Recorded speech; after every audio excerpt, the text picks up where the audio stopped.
Actualité assez saccadée, actualité matière première de ces chaînes d'infos évidemment. Après une année 2011, on en a parlé rapidement, particulièrement dense, BFM et iTélé sont entrés dans la cour des grands dimanche dernier en participant à l'interview de Nicolas Sarkozy à l'Élysée. On est parti en reportage au cœur de ces usines à news qui se battent à coups de duplex et d'opérations spéciales. Quentin Canette, Yvain Bois, Éric Filbert et Pierre Damam. Dimanche dernier, lors de l'interview de Nicolas Sarkozy, il y avait le cérémonial habituel, les intervieweurs des chaînes de télé habituelles. Bonsoir Monsieur le Président. Bonsoir. Et merci de nous recevoir avec Laurent Delahousse. Enfin ça, en première partie d'émission, car ensuite, deux nouveaux visages sont venus casser ce dispositif traditionnel. Les intervieweurs de BFM TV et d'ITélé qui, pour la première fois, ont été invités. Jean-Marc Sylvestre et François Langlais nous rejoindront, iTélé et BFM TV. Vous avez souhaité qu'ils soient présents également ce soir. Une consécration pour ces chaînes infos qui ont su, année après année, se faire une place dans le PAF. Comment en sont-elles arrivées là? Quelles sont leurs recettes et comment ont-elles changé la façon de raconter l'info dans notre pays? Plongez dans les coulisses d'une industrie qui ne connaît pas la crise, celle de l'info 24 h sur 24. Et pour comprendre ce qui fait le succès des chaînes info, nous étions à BFM TV mercredi après-midi.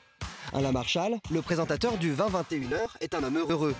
En 2011, année riche en actu, la chaîne a décollé en doublant ses parts d'audience par rapport à 2010. Elle devance aujourd'hui nettement sa concurrente iTélé. Le présentateur préfère parler de nombre total de personnes qui zappent sur la chaîne en une journée. C'est encore plus impressionnant. Entre Dominique Strauss-Kahn, entre la révolution arabe, entre le coup d'envoi de la campagne électorale, entre les gros faits divers, ça a été magique pour BFM TV. Il y a qu'à voir les scores que l'on a fait. On a dépassé les 9-10 millions de téléspectateurs, ce qui est absolument ahurissant et génial. C'est fondateur pour nous. 9 à 10 millions de téléspectateurs par jour, quand TF1 en fait 7 en un seul journal d'une demi-heure. Une des forces de BFM TV, ce sont ses choix éditoriaux. Ce soir, Alain Marchal a préparé un menu assez light, pas plus de 3 ou 4 histoires mises en avant pour mieux prendre le temps de les développer. Quand vous achetez un journal, vous regardez la une du journal, vous voyez où sont vos 4 centres d'intérêt, il y a peut-être des pages que vous laissez tomber. Vous y revenez peut-être ensuite, mais nous on se dit que le téléspectateur, il va fonctionner de la même manière. Et cette inspiration, le cœur de BFM, Alain Veil, est-elle la puiser dans la culture anglo-saxonne de la chaîne Alain Veil, il a beaucoup regardé les chaînes américaines, anglo-saxonnes. Voilà, donc il y a cette inspiration de départ. Après, il y a aussi évidemment aujourd'hui, Dieu merci, au bout de 6 ans, BFM TV reste une chaîne très jeune, mais il y a aussi au bout de 6 ans une inspiration, une patte BFM TV. Et la patte BFM TV, c'est aussi de raconter les infos comme un feuilleton, avec ses personnages, ses rebondissements. Et ce mercredi, la série du jour, c'est le sort des salariés de Le Jabi. Priorité au direct, nous allons donc à l'usine Le Jabi d'Issingeaux en Haute-Loire, puisque vous le voyez sur ces images, le ministre élu local Laurent Wauquiez est arrivé sur place et il a apparemment une bonne nouvelle à annoncer. Le spectateur, comme dans un vrai feuilleton, s'attache à des personnages, veut voir comment ils évoluent, et donc il y a une sorte de familiarité avec les acteurs, ce qu'on appelle les acteurs de l'info. Pas pour rien, hein? Le succès des chaînes info, c'est d'abord et surtout une grande part de réactivité. Illustration le matin même à iTélé. Comme chaque jour, une conférence de rédaction est organisée à 8 h pour définir les grands thèmes de l'actualité. Mais en pleine réunion... Chevènement se retire. Ah, voilà. Mettons-le en urgent et bon. Et mettre un urgent à iTélé, c'est diffuser un bandeau à l'antenne pour donner aux téléspectateurs une info brute avant même de disposer des images. Aussitôt dit, aussitôt fait.